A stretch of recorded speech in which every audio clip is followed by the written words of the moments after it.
ফরজ গোসল করার পদ্ধতি হলো, আপনার গোসল ফরজ হলে বাথরুমে গোসলখানায় গিয়ে সর্বপ্রথম আপনার শরীরের যে জায়গায় নাপাক লাগছে বা কাপড়ের যে জায়গায় নাপাক লাগছে সেই জায়গাটা কি করা, পরিষ্কার করে নেওয়া আগে।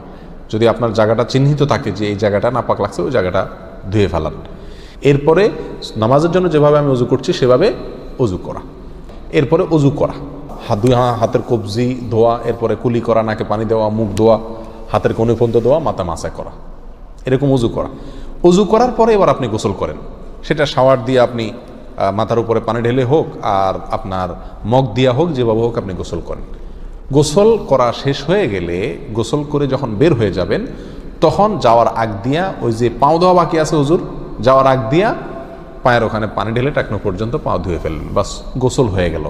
এই ভিতরে আপনার শরীরের প্রতিটি অঙ্গের প্রতিটি জায়গায় পানি পৌঁছানোর চেষ্টা করতে হবে। প্রকাশ্য অঙ্গ যেগুলো, নাভির প্যাচ থেকে নিয়ে, বগলের নিচ থেকে নিয়ে, আঙ্গুলের চিপা থেকে নিয়ে, প্রত্যেকটা জায়গায় যেন পানি যায়, সেজন্য সেখানে পানি পৌঁছানোর চেষ্টা করতে হবে। ডলার দরকার হলে ডলবে, যেভাবে ওখানে পানি পৌঁছাতে হবে। কানের প্যাঁচের ভিতরে, একেবারে গভীরে না, প্যাচগুলোর ভিতরে যেন পানি যায় সেদিকগুলো খেয়াল রাখতে হবে। কোনো একটি জায়গা যদি শুকনা থাকে তাহলে কি হবে না, ফরজ গোসল হবে না। অতএব পরিপূর্ণ শরীর যাতে ধোয়া হয় সেদিকটা খেয়াল রাখতে হবে। নেল পালিশ ইত্যাদি বা কোনো রং টং ইত্যাদির কারণে যদি কোনো আবরণ থাকে শরীরের উপরে, তাহলে সেগুলো সরা নিতে হবে, তা না হলে কি হবে না, ফরজ গোসল আদায় হবে না। কথা, প্রথমে শরীর এবং কাপড় থেকে নাপাকগুলো ধুয়ে নেব, এরপরে অজু করব পূর্ণাঙ্গভাবে, পাও ধোয়া বাদে, এরপরে গোসল করব। আর বের হওয়ার সময় দোনো পাও টাকনো পর্যন্ত ধুয়ে তারপর বের হয়ে যাব। এই গোসলের সাথে আমার অজু হয়ে গেল। এই গোসলের পরে আর কি করার দরকার নাই, অজু করার দরকার নাই। অনেকেই গোসলের পরে অজু করেন, এটা কোনো প্রয়োজন নাই।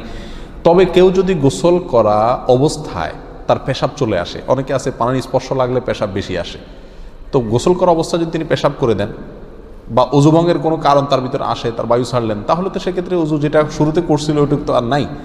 তাহলে তাকে আবার কি করতে হবে, নতুন করে গোসলের পরে অজু করতে হবে। এ হলো মোটামুটি ফরজ গোসলের পদ্ধতি।